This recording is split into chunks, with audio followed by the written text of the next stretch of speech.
97 FM, real radio for real people.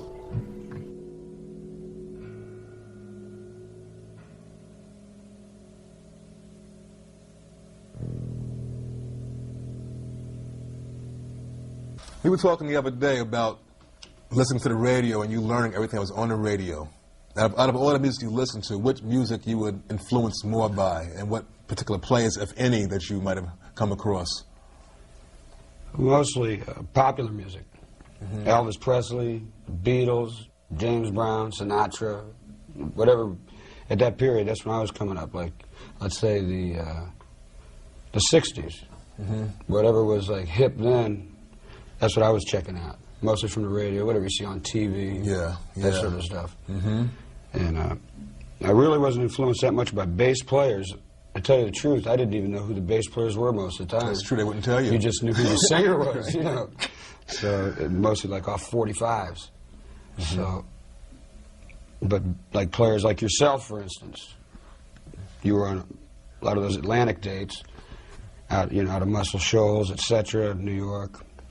a lot of Aretha dates. That stuff knocked me out. So you're a big influence. I know Bernard Odom was. He played with James's band. Bootsy used to play with James's band. And Cool. I like Cool. He was great. Jameson? Jameson, of course. Duck Dunn. Yeah. Those were like, you know, my big influences. Then with the Upright, you know, into the jazz thing, like Paul Chambers, of course, and Gary Peacock, I liked a lot. And, What about Mingus? Mingus was great. I didn't hear that much of his bass playing. I mostly heard his orchestral stuff. You know what I'm saying? Yeah. I always loved his. I loved his bass playing, but I always loved his music even more. Yeah, his writing was something else. Yeah, I feel you're at that level also, where like his writing is like even going beyond. No matter how great a bass player you are, your music just goes even beyond that. Yeah, Mingus was great.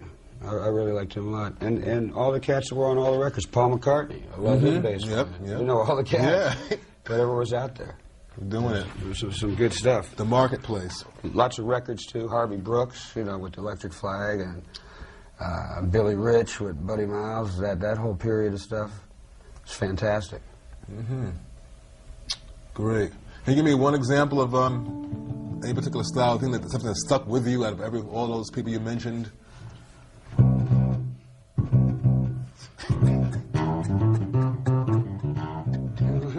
Enough said. Okay.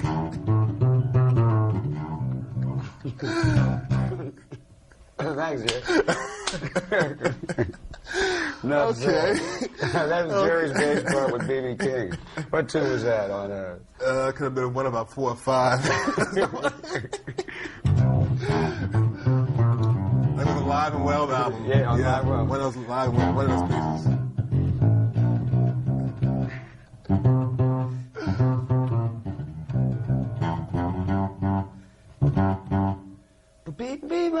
What'd you do?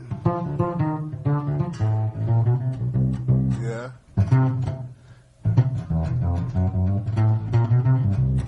Okay. It was about something like that. Plays it better than I do.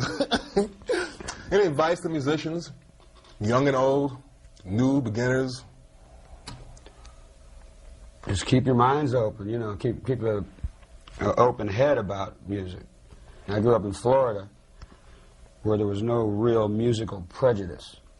There was all sorts of music. Everybody was playing everything from Cuban music to symphonic music, everything. Whatever you wanted to hear, you could hear it. You know, like in New York, I know when I first came to New York, it's like everybody just wanted to play jazz. They didn't know about rock and roll. They didn't know about funk. They didn't know about nothing. All they wanted to do was jazz. Now New York is cool. They're playing everything. But I grew up in Florida, and everything was hip. So I was fortunate enough to be exposed and be able to play with all different types of musicians. And, you know, I played in a country band for a year. I had a ball. You know, I love country and western, too. If it's good, I dig it. Whatever it is. Just to keep an open mind about everything. Yeah. That's about my only advice. And keep listening. Beautiful. Keep your ears open. All right. I need to hear it. You can't get enough of that. I'm telling you.